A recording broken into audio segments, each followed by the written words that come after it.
আপনারা open AI বা chat জিপিটিতে দুটো মেজর পরিবর্তন দেখতে পাবেন। একটা হচ্ছে যে চ্যাট জিপিটি অ্যাডভার্টাইজমেন্ট নেওয়া শুরু করছে, অর্থাৎ এটা গ্যারান্টিড যে ফ্রিটার যে সার্ভিস এআই দিচ্ছে সেই সার্ভিসটার জন্য কেউ পেড হতে চাইছে না। তো $20-এরও সার্ভিস যেটা দেয় আর কি, শর্ট সার্ভিস যেগুলো দেয়, সেটা অ্যানথ্রপিক বলুন, চ্যাট জিপিটি বলুন, এগুলো কোনোটাই অ্যাকচুয়ালি যে খুব একটা কেউ লোকে পে করে করতে চাইছে তা কিন্তু নয়।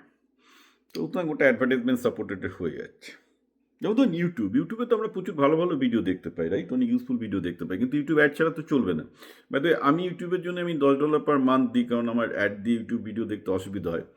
তো এরকমই আর কি, মানে এখন ব্যাপারটা যেটা দাঁড়াচ্ছে, সেই $10 বা $20 যা সাবস্ক্রিপশন, সেটা অপশনাল। যে তুমি যদি ডিস্ট্রাক্টেড না হতে চাও, কাজ করতে পারো, তবে তুমি টাকাটা দাও, আর না হলে না দিলেও আমি একই জিনিস দেবো।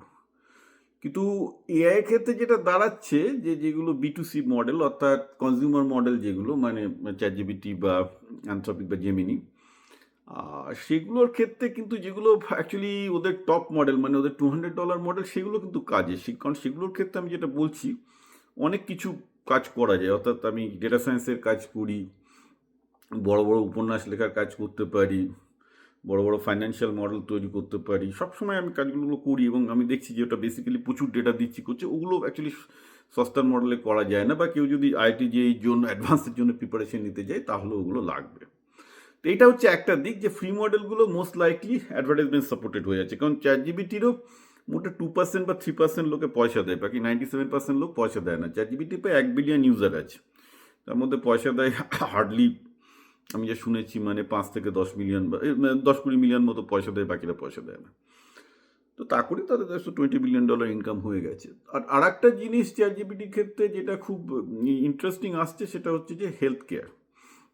চ্যাট জিপিটি হঠাৎ হেলথ জিপিটি শুরু করে দিয়েছে, কারণ তারা বলছে যে যেসব চ্যাট জিপিটির কাছে কোশ্চেন আসে, একটা বড় অংশ হচ্ছে মানুষের তাদের শরীরের সমস্যা নিয়ে। অর্থাৎ ডাক্তারের কাছে যাওয়ার আগে চ্যাট জিপিটির কাছে লোকে জিজ্ঞাসা করছে যে মানুষের তাদের নিজেদের স্বাস্থ্য নিয়ে। তো সেক্ষেত্রেও চ্যাট জিপিটি হেলথের ক্ষেত্রে, অ্যাকচুয়ালি আমি তো চ্যাট জিপিটি বহুদিন থেকে হেলথের জন্য ইউজ করছি, তার আগে ওয়েবএমডি ইউজ করতাম, এবং সবসময় বলে দেয় যে তুমি ডাক্তারের কাছে যাও, কিন্তু আমি দেখেছি যে চ্যাট জিপিটির কাছ থেকে অ্যাডভাইস নিয়ে অনেক উপকৃত হয়েছি, বিকজ অ্যাকচুয়ালি রোগের কারণটা কি বোঝা যায়, রোগের কারণটা বোঝা গেলে প্রিভেন্টিভ অ্যাকশন নেওয়ার সুবিধা হয়, এবং কিছু কিছু ক্ষেত্রে হয়তো ডাক্তারের কাছেও যেতে হয়।